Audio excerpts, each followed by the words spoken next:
What's going on, everybody? AL.com, fantasy football, hashtag ALFF, Alex Walsh, Nick Birdsong. We're kind of feeling sleepy because we must both be out of the playoffs. Is that about right, what you're saying? I'm close to it. I mean, my running back situation is horrible. Speaking of which, let's talk running backs this week. That's a good intro. So there's injuries across the league. You want to get the guy that's going to get that work when that starter goes out. Let's start with Denver.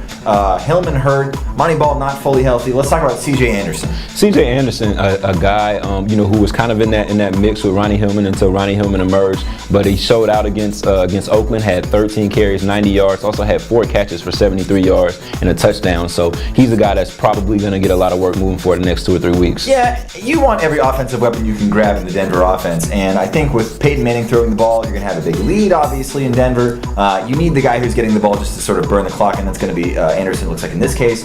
Let's talk quickly about Houston. Arian Foster, I feel like every week we talk about Arian Foster potentially being hurt, and if Alfred Blue is available and is the starter, I think he's going to get work. So he's the kind of guy you want to get. Yeah, that's a team that doesn't throw the ball a ton. They try to keep it probably, I think, about 25 pass attempts, so they're definitely going to give the ball to whatever running back they have back there. Yeah, and both of these cases with Anderson and with Blue both, I mean, you want the guy who's going to get the work. It's about opportunity and talent in fantasy football. Even if these guys aren't the most talented running backs, they're going to get the work, and so there's somebody you should look at. Speaking of opportunity and talent, let's talk about Tampa Bay. Doug Martin, no longer an issue, it seems like. He is out of the picture.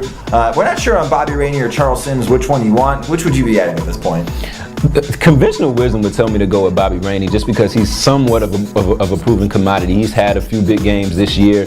He's always active in the passing game, but he just didn't get the touches this past week. And Charles Sims is a better pass catcher and a young guy that a lot of people are excited about. Yeah, and whenever you see a new regime come in, I mean, Lovie Smith, this is a Lovie Smith draft pick, Charles Sims. I think there's opportunity for him. Even in his first week back, he's already getting work. Especially in keeper league, I think Sims is the way to go. Either way, if Rainey or Sims available, you can grab that guy for running back. What are you going to do this week? Get anybody off the wire?